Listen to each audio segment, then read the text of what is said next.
See, there are only two sorts of people who are very clear about everything in their lives, a fool and a fanatic. So if you're confused, you're neither of these two, which is a good sign. Utter idiots and fanatics are always dead sure of everything. They know they're going to heaven, their only problem is they want to take you along. They need company.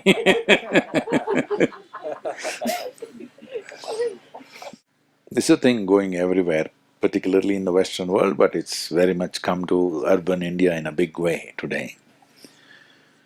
That is, you want to be decisive, this is it. See, I'm reconsidering my life all the time,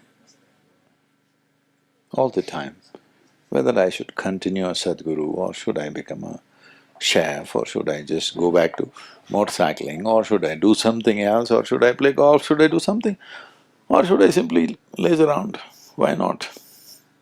I'm always considering, every day. And still I'm making a decision, it's better to do this.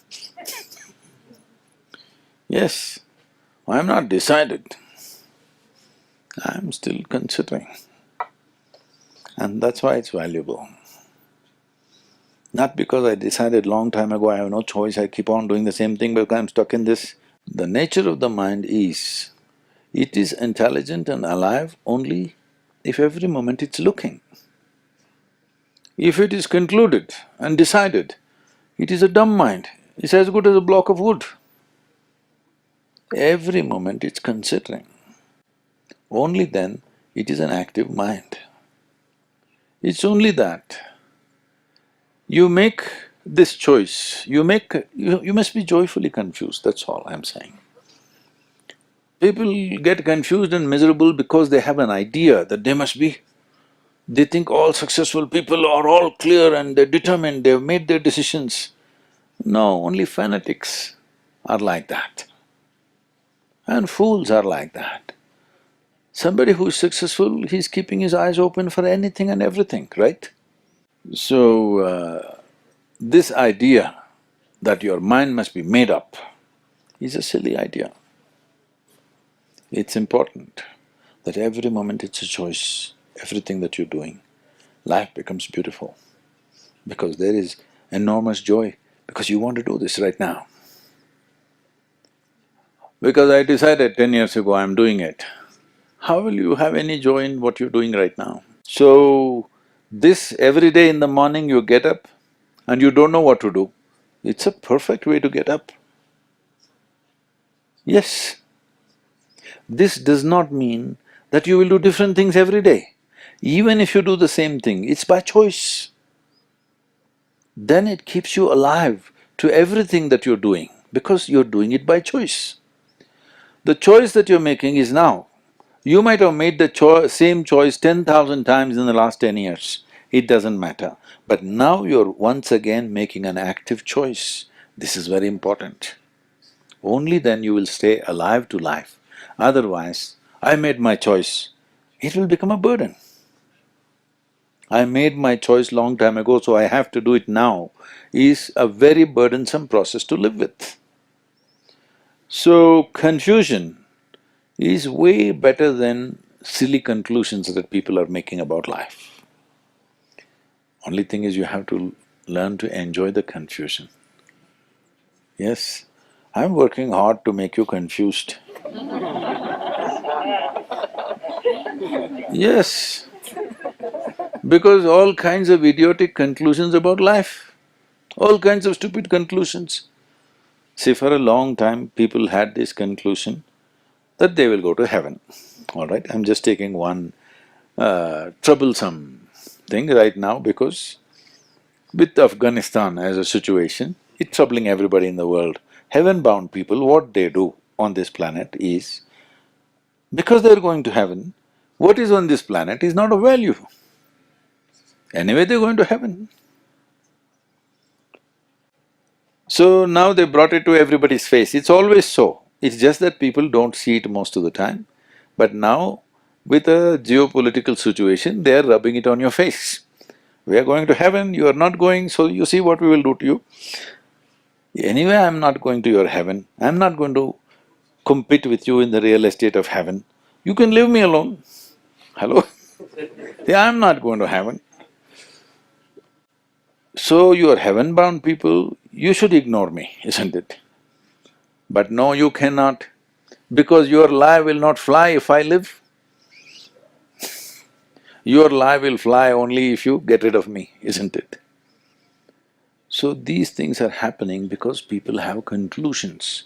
How they arrived at this conclusion? Who helped them to make these conclusions? I am taking a very esoteric conclusion, but in daily life also this is happening. Somebody believes this is right. Just this one stupid conclusion. How many parents have tortured their children? Hello? They love them, but they torture them, they smash them up every day. Yes or no? They love them, they hold them as the light of their life, but every day daily torture. Because they think this is the way, that is the way. Why can't you look at it every moment and see what brings maximum well-being to this and to everything else? Why can't we look at it? What is the problem? So, if you don't know how to make these choices, if they're confusing you, the problem is there is no love or commitment towards anything, okay? If there is an immense sense of love towards something, all these things will fall into place. See, you don't need morality, you don't need values, you don't need ethics. If you're conscious, you don't need any of those things. Suppose that is not possible, the next best thing is you have a deep sense of love. If you have this, you again don't need any values, you don't need any ethics, you don't need anything, because what you love, you will take care in the best possible way. Because people think… I think I should read this to you. Because people think love is sappy talk and I love you, you love me nonsense going on everywhere.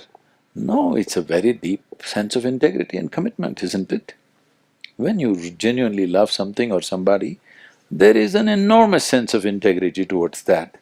You will never do anything harmful to what you love, if you genuinely love. If love is a mutual benefit scheme, then it's a different matter. Love is not just for sweet words or tenderness of touch and sappy emotions. Love is the bedrock of integrity, courage and sacrifice. Who else but those whose hearts are soaked in love has held others' well-being above their own? Who have stood up against threats and dangers but for those invested in love? Who but the lovers have been the most willing to sacrifice all that matters and themselves at the altar of love? Love, the tenderest and the most resilient of all human traits. You need to build something.